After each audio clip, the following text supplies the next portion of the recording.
मा फलेषु कदाचन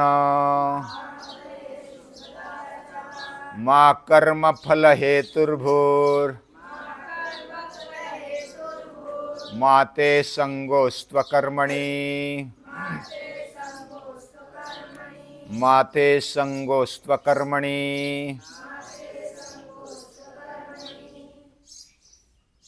भोज राजा का नाम सुना है? भोज राजा बहुत ही अच्छा राजा और विद्वान राजा था। उसने विद्वानों को बड़ा सम्मान दिया था और बीच बीच में उनकी सभाएं, उनमें संवाद, परिसंवाद, कुछ प्रश्नोत्तरी, कुछ वाद विवाद वो करवाता था। स्वयं भी विद्वान था और ऐसे राजा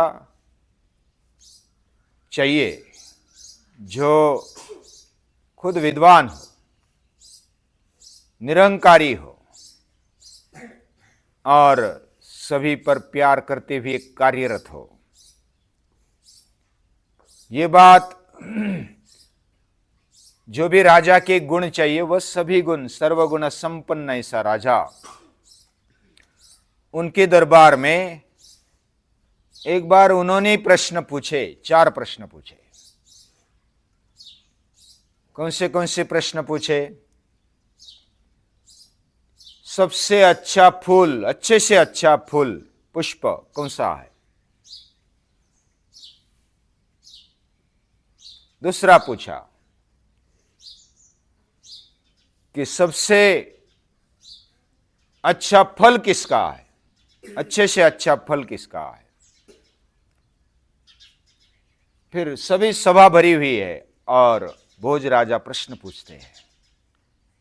तीसरा प्रश्न पूछा, सबसे अच्छा दूध, अच्छे से अच्छा दूध किसका है? और सबसे अच्छा राजा कौन है, कौन सा है, अच्छे से अच्छा? ये 4 प्रश्न पूछे। तो सभा में बहुत सारे विद्वान थे, लेकिन विद्वानों में बहुत बार क्या होता है, वो राजा को खुश रखे ऐसा मन में होता है और खुश करने के लिए कुछ ऐसे उत्तर दिए जाते हैं कि जो राजा को प्रिय लगे। तो जो बड़ा विद्वान था उसने उत्तर दिया कि सबसे बढ़िया फूल महुआ का है, यानी मोह का फूल। फूल में फूल महुआ का और काय का, दूध में दूध गाय का और काय का, और फल में फल आम का और काय का, और राजा में राजा भोज राजा और काय का, यानी और कौन?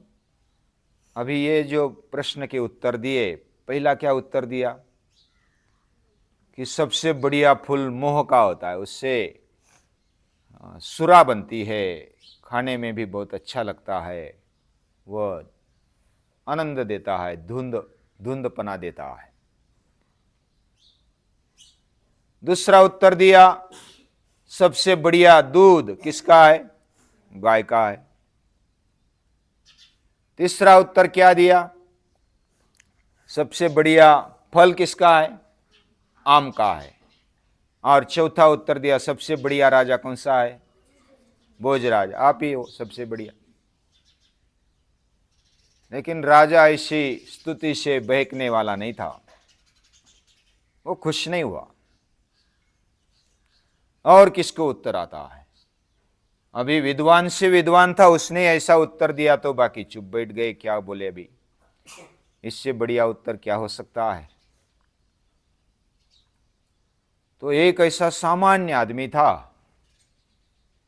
और वो पूर्वी काल में क्या होता था, कोई भी सभा देखने के लिए जा सकते थे, तो उसने हाथ ऊपर किया। वह बहुत ही पहाड़ों में रहता था, सामान्य कपड़े थे और पगड़ी पहनी हुई थी। और उसने हाथ ऊपर किया, सभी हंसने लगे, अरे ये क्या उत्तर देगा, विद्वानों में भी कोई बोल नहीं पा रहा है और ये उत्तर दे रहा है। लेकिन राजा ने बोला, बोल, तेरा उत्तर बोल दे। तो उसने कहा, फूल में फूल रुई का, रुई यानी कपास, फूल में फूल कपास का और काय का, दूध में दूध मां का और काय का। और तीसरा उत्तर दिया, फल में फल कर्म फल और काय का। और राजा में राजा मेघ राजा और कौन। तो ये उत्तर सुनकर बाकी सब शांत हो गए। राजा ने पूछा, समझाओ और थोड़ा विस्तार से समझाओ। मोह का फूल जो है ना, उसकी दारू बनती है, वह हमें बेहोश कर देता है और पूरा धुंधलापन लाता है, कपड़े भी उतरवा देता है। वो क्या कर रहा है उसका भान उसको नहीं होता जो दारू पीता है। ऐसा फूल क्या श्रेष्ठ हो सकता है। कपास का फूल है ना, कपास से क्या मिलता है, रुई मिलती है, कपास मिलता है, उससे वस्त्र बनता है। वस्त्र में हमारी लज्जा ढकने के लिए, हमारा चारित्र्य और ऊंचा करने के लिए काम आता है, शालीन है। यानी एक कपड़े उतरवा देता है, एक कपड़े पहनाता है, ऊंचा करता है। तो फूल कौन सा श्रेष्ठ हुआ। तो कपास का फूल श्रेष्ठ है, अच्छे से अच्छा है। फिर दूध में दूध, उसने पहले ने क्या बोला था, गाय का दूध है, लेकिन इसने बोला कि मां का दूध सबसे बढ़िया है। और मां का दूध जिसको मिला बचपन में, एक बार शिवाजी महाराज को बहुत भूख लगी थी, जिजामाता गई थी कुछ मुहिम पर। शिवाजी महाराज छोटे थे, बहुत रो रहे थे, भूख लगी। भूख लगी तो जो दाई थी ना, दाई यानी मां के बदले संभालने वाली, वो जो महिला होती है ना, स्त्री होती है, वो उसने फिर क्या कर दिया, अपना दूध पिला दिया, वो शांत हो गया। उसको भूख लगी थी शिवाजी महाराज को।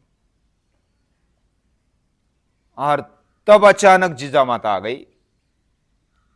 जिजामाता ने देखा कि ये दूध पिला रही है, वो बहुत क्रोधित हो गई और बोले कि तुझे किसने कहा दूध पिलाने के लिए, ये राजा है, ये ऐसा दूध नहीं पिएगा, ये मां का ही दूध पिएगा।